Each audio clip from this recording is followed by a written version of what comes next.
ఉద్యోగస్తుల యొక్క మరి ఆశీర్వాదాలతో గెలిచాము. ఈ పార్టీలు మాట్లాడేటువంటి పనికిరానటువంటి మాటలకు మేము జవాబు చెప్పాల్సిన అవసరం లేదు.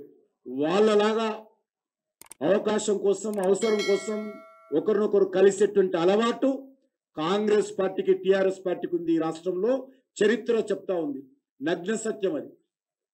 కాబట్టి మేము ఈ రోజు వరకు ఎవరు కలవలేదు, ఎవరిని కలిసే ప్రసక్తి లేదు.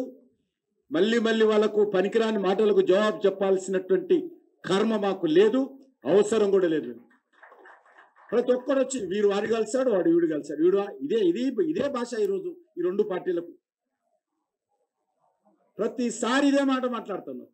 మీ అసమర్థత, మీ వైఫల్యము, తెలంగాణ ప్రజల యొక్క ఆలోచన విధానాన్ని అర్థం చేసుకోకుండా ఈరోజు ఈ రెండు పార్టీలు మాట్లాడుతున్నారు. ప్రతిసారి అంతే. తెలంగాణ ప్రజల ఆలోచన ఏంటి, వాళ్ళ వైఖరి ఏంటి, మీ పార్టీల పట్ల తెలంగాణ ప్రజలలో ఉన్నటువంటి వ్యతిరేకతను అర్థం చేసుకోకుండా ఈరోజు మీరు ఆ రకంగా అంటే తెలంగాణ ప్రజలను అవమానం చేయడమే. కాంగ్రెస్ పార్టీ అన్నా టిఆర్ఎస్ పార్టీ అన్నా అవమానం చేయడమే బాగా అలవాటైపోయింది. ఎవరైనా పొరపాటున ఎవరైనా ఒకరు కలిస్తే బురదల్లడము, ఆరోపణలు చేయడము, మాట్లాడితే బురదల్లడము.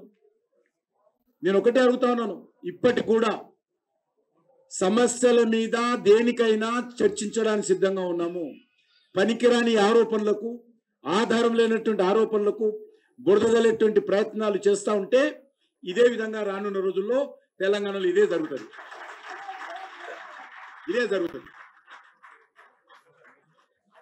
ఉద్యోగస్తుల యొక్క మరి ఆశీర్వాదాలతో గెలిచాము. ఈ పార్టీలు మాట్లాడేటువంటి పనికిరానటువంటి మాటలకు మేము జవాబు చెప్పాల్సిన అవసరం లేదు. వాళ్ళలాగా అవకాశం కోసం అవసరం కోసం ఒకరినొకరు కలిసేటువంటి అలవాటు కాంగ్రెస్ పార్టీకి టిఆర్ఎస్ పార్టీకి ఉంది. ఈ రాష్ట్రంలో చరిత్ర చెప్తా ఉంది, నగ్న సత్యం అది. కాబట్టి మేము ఈ రోజు వరకు ఎవరు కలవలేదు, ఎవరిని కలిసే ప్రసక్తి లేదు. మళ్ళీ వాళ్ళకు పనికిరాని మాటలకు జవాబు చెప్పాల్సినటువంటి కర్మ మాకు లేదు, అవసరం కూడా లేదు. ప్రతి ఒక్కడు వచ్చి వీడు వాడు కలిసాడు, వాడు వీడు కలిసాడు, ఇదే భాష ఈరోజు ఈ రెండు పార్టీలకు. ప్రతిసారి ఇదే మాట మాట్లాడుతున్నారు.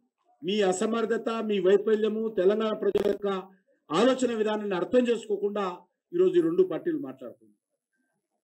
ప్రతిసారి అంతే. తెలంగాణ ప్రజల ఆలోచన ఏంటి, వాళ్ళ వైఖరి ఏంటి, మీ పార్టీల పట్ల తెలంగాణ ప్రజలలో ఉన్నటువంటి వ్యతిరేకతను అర్థం చేసుకోకుండా ఈరోజు మీరు ఆ రకంగా అంటే తెలంగాణ ప్రజలను అవమానం చేయడమే. కాంగ్రెస్ పార్టీ అన్నా టిఆర్ఎస్ పార్టీ అన్నా అవమానం చేయడమే